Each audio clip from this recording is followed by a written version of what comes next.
What is up, guys? I am the one and only Eagle Double T, and in this video, I'm going to be doing a review of the Scuf Infinity Gaming Controller for the Xbox One. So without further ado, let's begin. Out of the box, it comes with a Scuf sticker, the manual, instructions, and basically a thank you card. It also comes with two other backs to the controller. If you don't like grips, if you don't like the ones that are on it, you get this, which basically plugs into your D-pad and basically it makes the D-pad higher, easier to press. I think it's really excellent for things like trying to type, and when you want it off, you just pull it straight off. You get a magnet that allows you to map buttons, a device that allows you to adjust the triggers, and a tool that allows you to take off the joysticks and change your joysticks.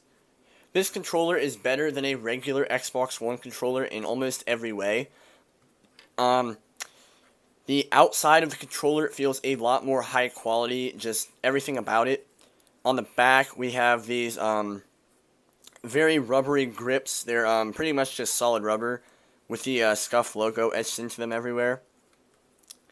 The joysticks, you can customize which joysticks you want on the website. You can also customize almost everything about this controller.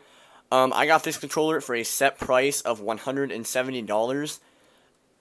It was sort of like a special deal. Usually, with the amount of features that mine has, it would be well over $200. The joysticks, I chose the regular Xbox One joysticks just because I was afraid to try anything else in case I wouldn't like them. The D-pad, the buttons, the home button, the middle buttons, and the triggers are pretty much the same thing as on the regular Xbox One controller. However, the triggers are very different.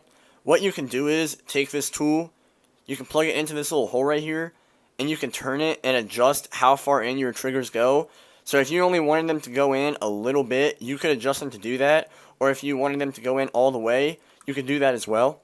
I mostly play Call of Duty on my Xbox, and this controller, it really is nice having those adjustable triggers. It works very, very well. Also, this device right here, it allows you to take the joystick off in case the joystick ever does wear down, and you can just pull it right off and change it. It's very, very easy, and when you want it back on, you just twist it right back on, and there you go. One thing to note is that these joysticks, they do wear down. That white stuff right there is all worn down plastic, but the regular Xbox One controller joysticks do that as well. The other special feature on this controller is the paddles on the back. You could also call them fins. Basically, it's a part of the battery pack cover, and you just slide it right on, and there you go. You can map these to any button on the controller that you want. All you need is the magnetic mapping key. All you have to do is hit the button in whichever fin you want to map it to.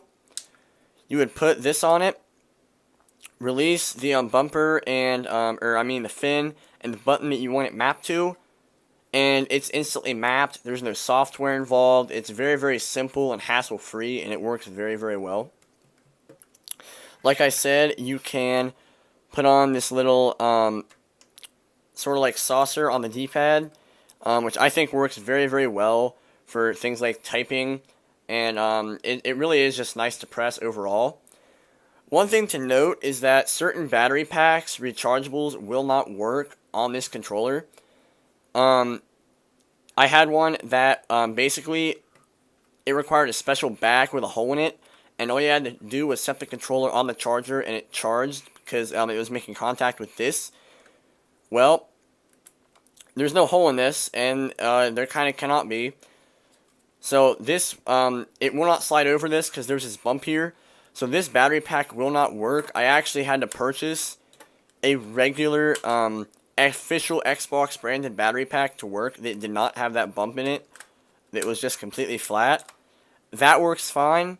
But if you do have those battery packs, that is one thing to note because you'll either have to start using regular batteries or buy a new battery pack altogether.